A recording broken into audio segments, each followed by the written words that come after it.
or what do you call it? What's the new term you were saying? That'd Semantic? be like it's semantic search now, Okay. and so we're looking for clusters of keywords and stuff.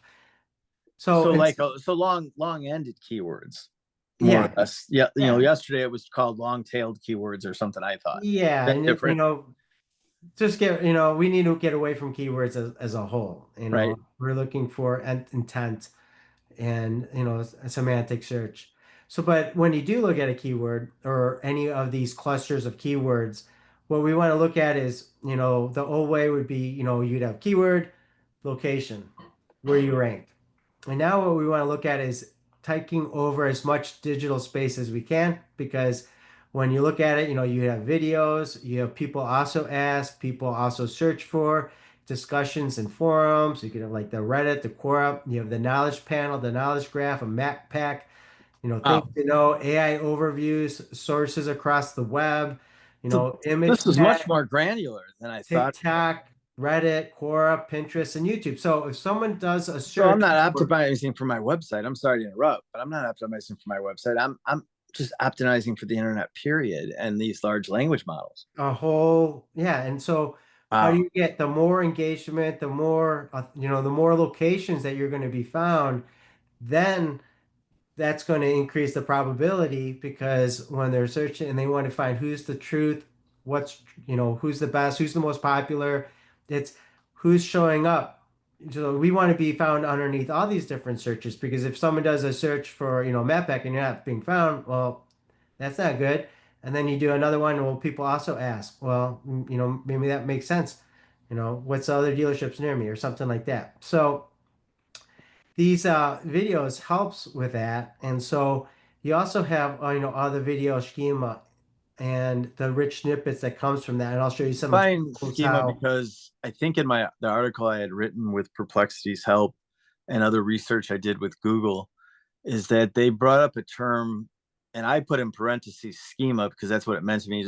Structured data, right? Is Mhm. that's the actual term that equals schema Yes. or no? It's the same So thing. schema is structured data. Okay, that's And where I was schema is confused.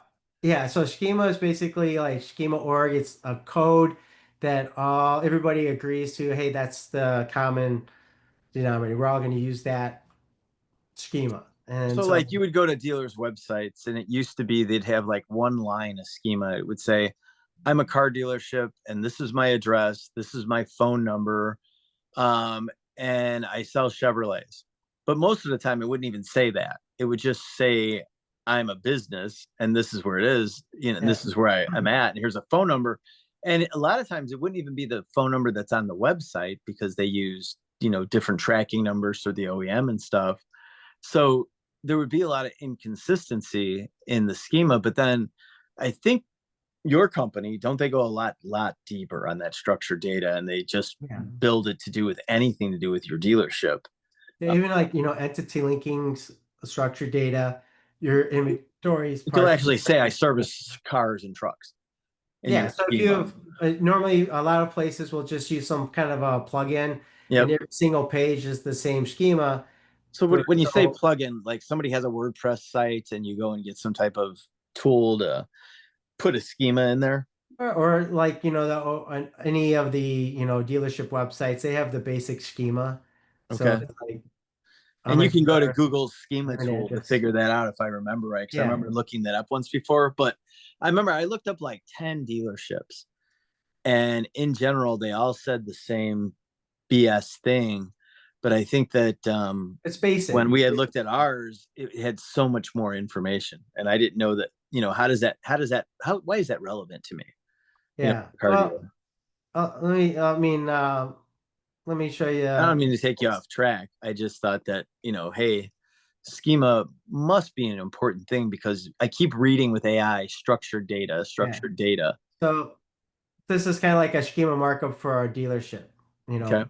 So this is for most OEM, most car dealerships, it's a web page and an auto dealer. And then you have a brand, obviously what kind of brand. So But imagine, that's yours on the left versus most people, right? yeah, yeah. So Okay. imagine, a larger man, they come to the website, the robots call it what, maybe they read the whole website, but you know what? gives them a lot of credibility. It's like, hey, this is a brand. So now you know what type of brand this page is or this website is. And then you have all this other information, geo coordinates, you have, reviews and review aggregation, like those little stars next to your name when you do a Google search. Well, that's that schema too. So these all come in. You have Hmm. different types of images. You have, your This cars. is taking me down another rabbit hole. Yeah, so you could have, comprehensive schema versus, basic, like a flat schema. Gotcha. And that affects a knowledge graph. And so there's a whole different conversation that we could do Yeah, we do about 20 that. conversations. I'm gonna let you continue though, Mm, because now yeah. that you started talking to me about that schema thing and the structured data, and explaining that, I started thinking about an individual person and how that an individual person needs to have their own AI brand as well as your company. And it kind of put me Well, down a whole nother rabbit hole. So I'm going to shut up about that because okay. we're going to be here for 3 hours. So let's Yeah. just So finish like what you're telling me. one thing to think about is like everybody, I mean, voice schema, which used to be um speakable schema. Okay. This is where we used to, and if you remember, I programmed, Alexa and Google to say, like, who's the coolest guy in Barrington? Oh, we did that with Mick Austin when Yeah. they owned Motorworks.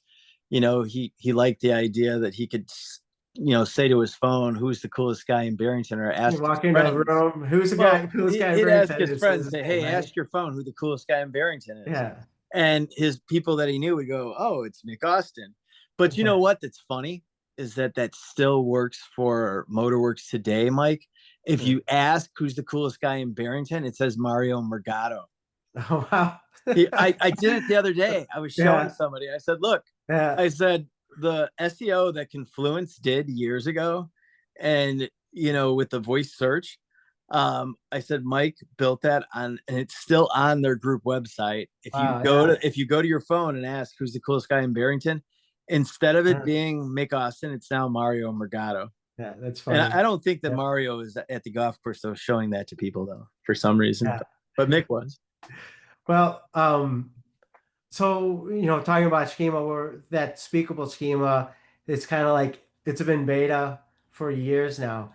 And if you think about how people are interacting with large language models now and voice search, Alexa, they're all coming out with their new, Google Home and Alexa and everything. And it's going to be an LLM. It's going to be a voice search, voice conversations. And so that's where you can also take just like your FAQs and put that information in there and you'll add in kind of like a voiceable schema, which is going to be working for LLMs.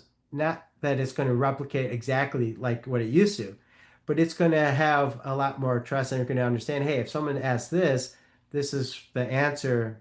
And instead of just having it in text, you put it in speakable, and that's going to help. Um, I think it's going to help a lot with how the voice text voice response is going to work in the future for AIs and